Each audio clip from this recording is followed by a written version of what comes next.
Ayan. Nakain mo na inyong baklang mangyan sa Jollibee, ah. Ayan, ah. At kahit pa paano tayo ay makatikiman lang ng pagkain ng Jollibee. So, ang sasarap pala ng pagkain sa Jollibee, McDo, inasal, at po pwede. Ayan. Oh. Ayun lang makakatikim ng pagkain ng inyong baklang mangyan sa Jollibee. Ito pala yung pagkain na sinasabing chicken. Kasi pag chicken, pinirito na sa amin.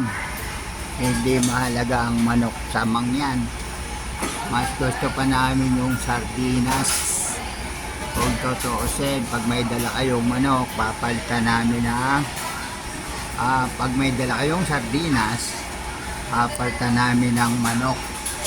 Ganun po sa mangyan.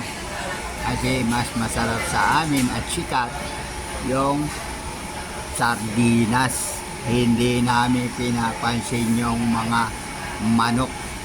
Kasi ang manok ay chicken. Kapag chicken, irito.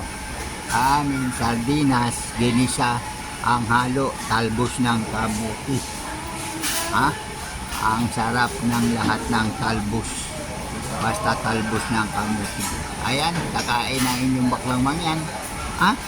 At sana saluhan nyo ako, mga ka-idol ko dyan. At ang mga followers ko dyan, saluhan nyo ang baklang mangyan. Bye-bye. Love you all.